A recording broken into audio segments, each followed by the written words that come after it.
I woke up on the entire left side of my bed with a long trail of blood. I've scanned my whole body and there are no wounds anywhere, so I called the police. Let me just start by saying that I am a man, and so I don't get a period. I have been living on my own in Amsterdam for a while now. It's a nice little room in the attic. It's old, nice, and feels very cozy. I don't live in a dorm, but I live with an older lady who has 2 cats. I'm allergic myself, so when those cats come this way I chase them out the door. Now I have a problem. A few days ago I woke up with clothes on, my closet turned over, and clothes on the floor. Oop, sleepwalking can happen. Now things are getting a little weird. On the entire left side of my double bed, from head to toe, there's a long trail of blood, as if something bloody has been running over it. This can't be the cats because they don't come into my room at night, and it also seems unlikely to me that an injured animal has been walking there because if something bleeds that much it should be visible somewhere else in the room, right? It also seemed unlikely to me that I myself bled a vertical trail in my sleep, but I didn't think anything else of it. I cleaned it up and that was that. But, this morning, a few days later, I woke up, blood everywhere again on that side of the bed, and with blood everywhere, I really mean a trail you can't miss. And the smell. I woke up because of the smell and not even my alarm clock. 6:30. I went to ask the housewife what she thought this could be. She smiled for a moment and said maybe your room is haunted. Well, that didn't make it better. I'm now sitting in the bathroom scrubbing that sheet again and trying not to throw up. I don't know what's going on here, but could this be a weird hazing problem? And by that,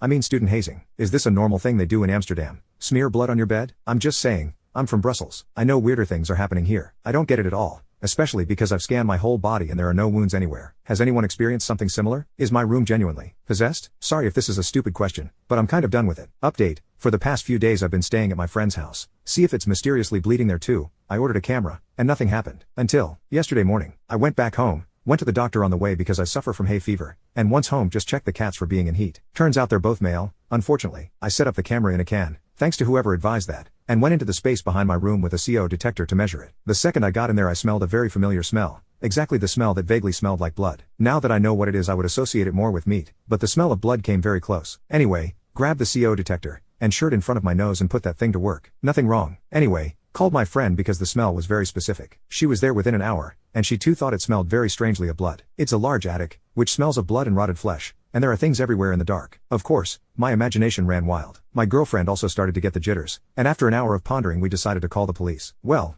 they showed up on my doorstep after 4 hours, and together we went upstairs. The police also smelled the odor, and it was so convincing that some other special agents were called in before they went up into the attic. Very long story short, after a long wait and search they didn't find a body, but they did find mold all over the wall against my room, under the baseboards, in the roof, black mold everywhere. Immediately relieved that my landlord wasn't a murderer, but black mold isn't a fun joke either. In the meantime, I've moved all my stuff and am temporarily living with my girlfriend until the problem is solved. Even then, I don't know if I'll go back, because the landlord wasn't very happy that I kind of suspected her of unalive. But that's another story. It's funny because as the doctor said when I came in with my hay fever, it's remarkable that you're suffering from it now. He was right. The itchy eyes, the nosebleed in my sleep, yes it turned out to be a nosebleed, the sleepwalking, the tired days, everything in place. End of story.